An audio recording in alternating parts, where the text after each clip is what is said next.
wabarakatuh. Ini alhamdulillah dapat jatah foto lagi. Menceritakan tentang salah satu sahabat yang dijamin oleh Allah masuk surga, yaitu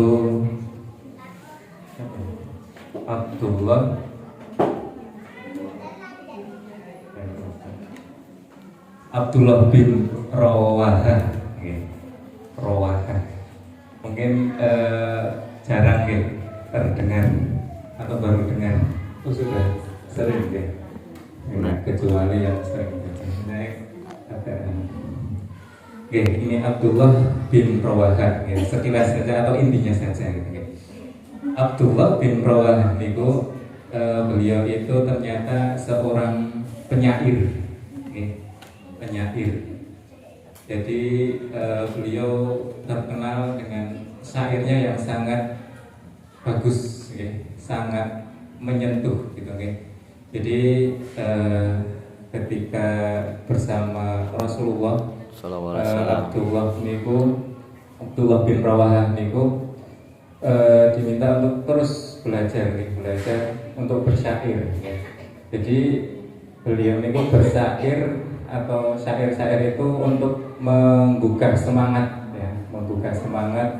menambah motivasi dan sebagainya. Nanti tentunya juga menggugah semangat ketika berperang. Nah, selanjutnya Abdullah, ketika di tentang syair, masih melanjutkan tentang syair tadi.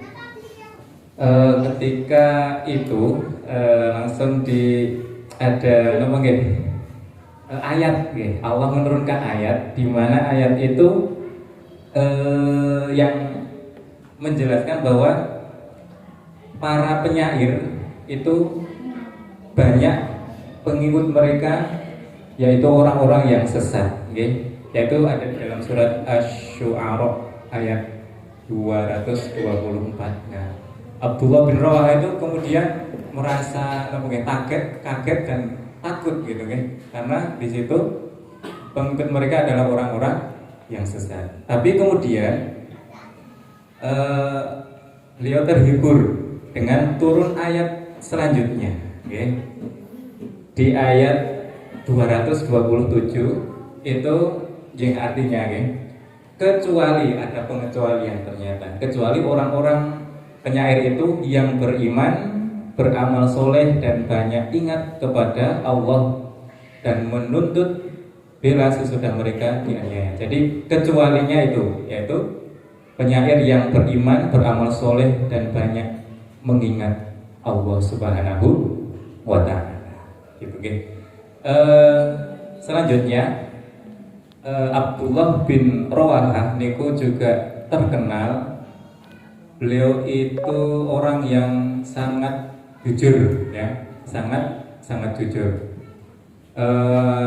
Pada suatu ketika, Abdullah bin Rawahah itu diberi tugas, beri amanah untuk mengecek barang, harta milik para kaumnya. Harta milik para penduduk di satu wilayah ini. Nah, di situ intinya ketika diminta untuk mengecek jumlah hartanya, nanti akan dimintai sekarang itu loh yang banyak PPh pajak ya.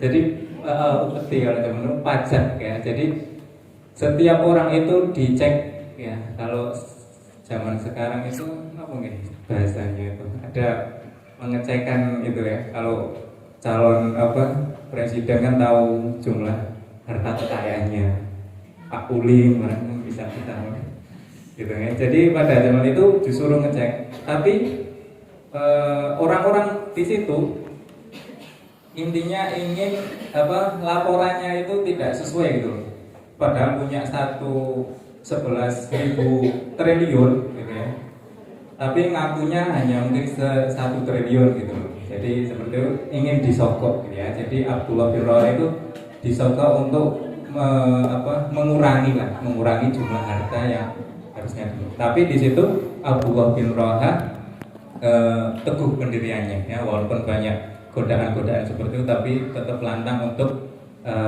menolak hal-hal seperti itu. Gitu, okay? Kemudian yang terakhir, gitu, okay?